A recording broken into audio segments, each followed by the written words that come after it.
नमस्कार मित्रों। एक ऐसा दानव जिसे भगवान ने देवताओं से भी ऊंचा स्थान दिया है। एक ऐसा दानव जो इंसान के पाप कर्म और उसके दुख और दरिद्रता और नकारात्मकता को खा जाता है, और उसका नाम है कीर्तिमुख। आपने बहुत से मंदिरों में और बहुत से घरों के मुख्य द्वार पर और मंदिरों के गर्भगृह के ऊपर इस दानव को जरूर देखा होगा, जो अपने दोनों हाथ को खाते हुए दिखाई देता है। इसके बारे में दो कथाएं मिलती है।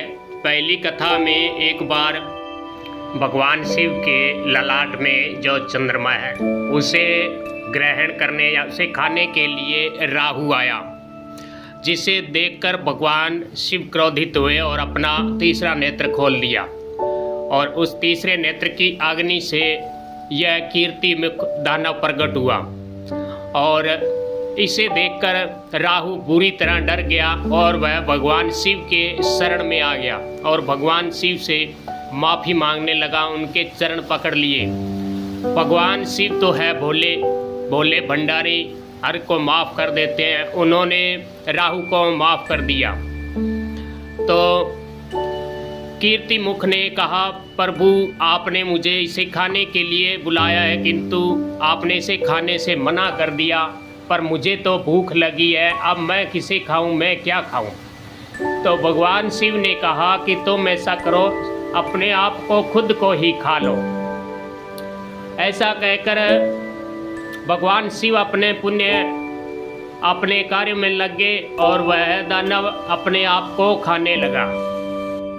और कुछ समय पश्चात जब भगवान शिव का ध्यान उस दानव पर गया तो उन्होंने कहा, रुको, मेरे भगत तो बहुत हुए हैं, तुम मेरे बहुत ही प्रिय भगत हो।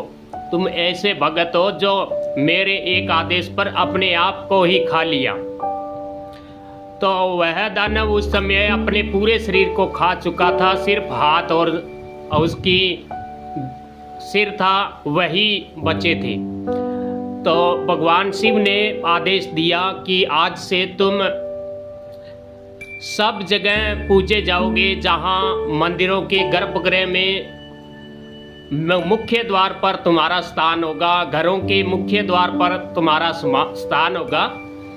तुम उस घर की नकारात्मकता को खाओगे। मंदिरों में जो भगत तुम्हें प्रणाम करेगा, अपने नकारात्मकता को नष्ट करने की विनती करेगा तुमसे, तो तुम उनकी नकारात्मकता खाओगे। ऐसा वरदान मिलने से कीर्तिमुख बहुत प्रसन्न हुआ और भगवान के चरणों में लौटकर बार बार वंदना करने लगा। दूसरी कथा में इस प्रकार वर्णन आता है कि एक बार एक बहुत सिद्ध योगी हुए।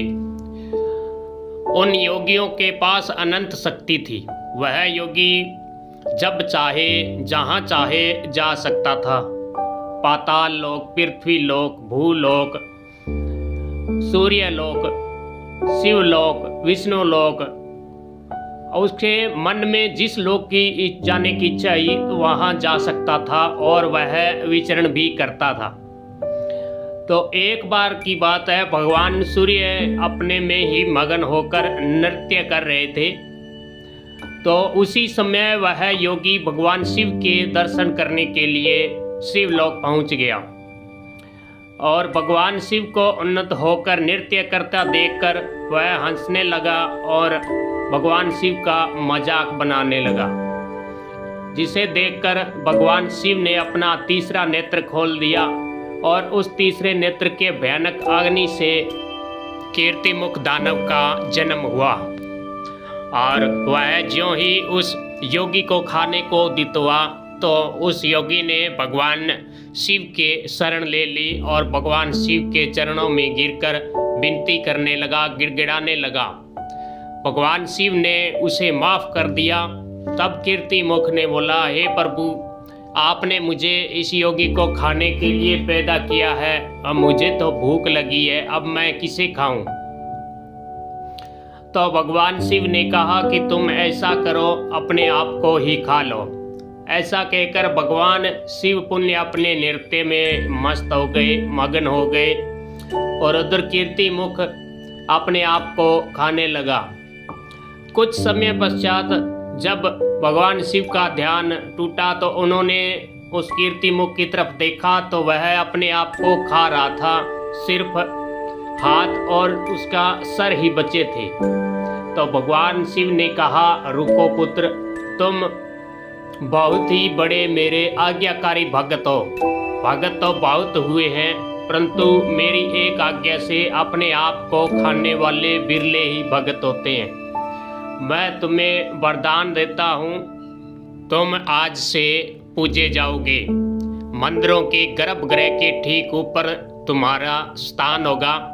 जो भी कोई भगत मंदिर में आने वाला गण तुमको प्रणाम करके अपने कष्टों को, अपने पापों को, अपनी नकारात्मकता को खाने का आपसे विनती करेगा, तुम उसके कष्ट, नकारात्मकता, दारिद्रता खाकर उस इंसान का भला करोगे। और जिस घर में मुख्य दरवाजे पर तुम्हारा स्टैचू या तुम्हारी तस्वीर लगी होगी, उस घर में कभी भी नकारात्मकता, भूत प्रेत और नजर दोष नहीं लगेगी। इस प्रकार का वरदान पाने के बाद कीर्तिमुख बड़ा प्रसन्न हुआ और भगवान के श्री चरणों में गिरकर बार बार वंदना करने लगा।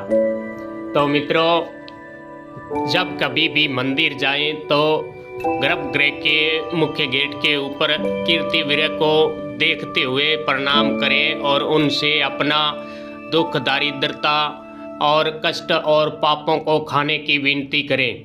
इस प्रकार विनती करने से वह आपके कष्टों को खा लेंगे और आपको उन कष्टों से मुक्ति मिलेगी। तो मित्रों, अगर आपको ये वीडियो पसंद आए तो लाइक करना, कमेंट करना।